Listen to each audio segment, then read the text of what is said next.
Hi friend, कसे आहेत तुम्ही सगळे? आज आपण एक नाश्ता रेसिपी बघणार आहोत. ती चटपटीत अशी मटरपासून बनवणार आहोत. तर आता मटर आहेत, मटरचा सीझन आहे, तो पण आपण हे बनवून घेऊ शकता. इथे मटर एक वाटी मटर घेतले, त्याच्यात 2 मी हिरव्या मिरच्या टाकल्यात आणि एक अद्रक टाकलेलं आहे आणि त्याची मिक्सरमधून बारीक पेस्ट घेतली.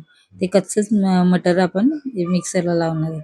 इथे मी एक पॅन गरम करून घेतलाय, त्याच्यामध्ये 2 चमचे तेल टाकून घेतलं आणि तेल गरम झाल्यावर 1 चमचा इथे जिरं टाकले आणि इथे चिमूटभर हिंग टाकलेलं आहे आणि तो 1 मिनिट आपण जरा त्याला शिजवून घेऊया, फ्राय होऊन घेऊया. त्याच्यानंतरच आपण बाकीचे मसाले टाकू.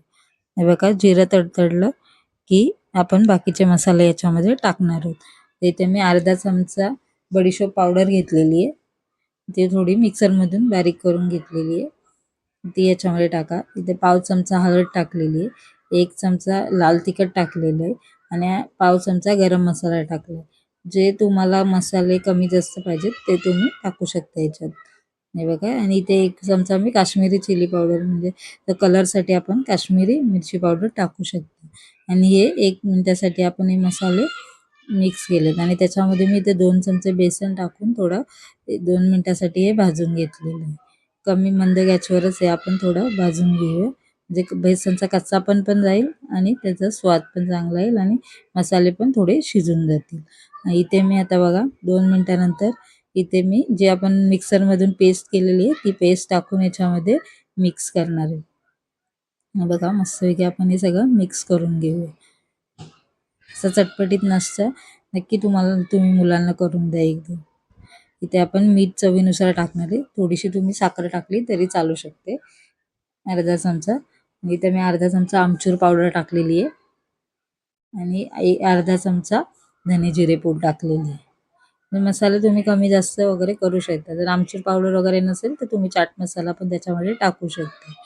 हे बघा, सगळं मिक्स करून घेऊया. याच्यामध्ये पाणी ॲड करू नका, पर जर तुम्हाला वाटत असेल जळते वगैरे तर थोडंसं असं पाणी स्प्रिंकल करू शकता, जस्ट शिंपडू शकता पाणी.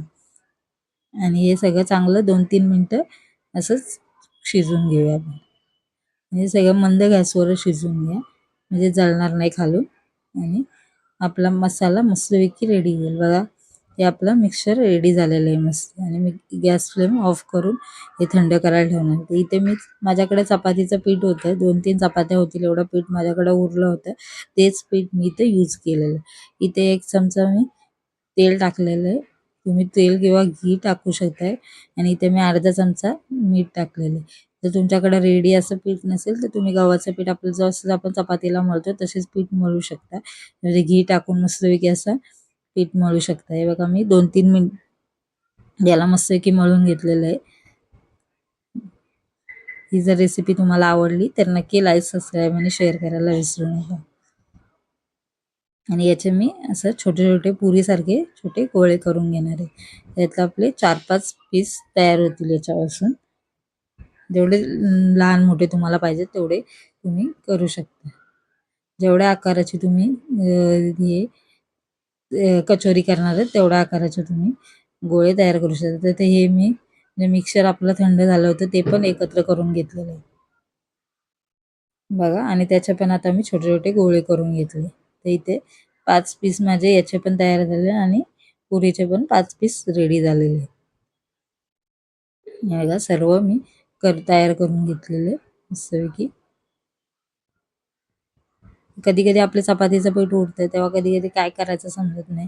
तुम्ही असं हे याच्यासारखी कचोरी वगैरे करून आपण खाऊ शकतो. तर इथे मी एका चपातीचा थोडासा पुरीसारखा आकार देऊन सॉरी वाटीसारखा आकार देऊन त्याच्यामध्ये ते मिक्स टाकून घेतले आणि एक बंद करून मस्त की अशी छोटी कचोऱ्या बनवलेल्या आहेत त्याच्या. ह्या कचोऱ्या तुम्ही फ्रीझरमध्ये 2-4 दिवस अशा ठेवू शकता. जर तुमच्याकडं बटर पेपर वगैरे किंवा फॉइल पेपर असतील त्याच्यामध्ये एक एक असे टाकून तुम्ही या फ्रीझरमध्ये ठेवू शकता. जेव्हा तुम्हाला पाहिजे असेल तेव्हा फक्त तळून किंवा एअर फ्रायरमध्ये शिजवून किंवा आपला जर ओव्हन असेल त्याच्यामध्ये पण आपण बेक करून खाऊ शकतो. तर इथे मी तेल गरम करून घेतलं होतं आणि गॅस मंद करून हे आपल्या फ्राय करून घेणार आहे.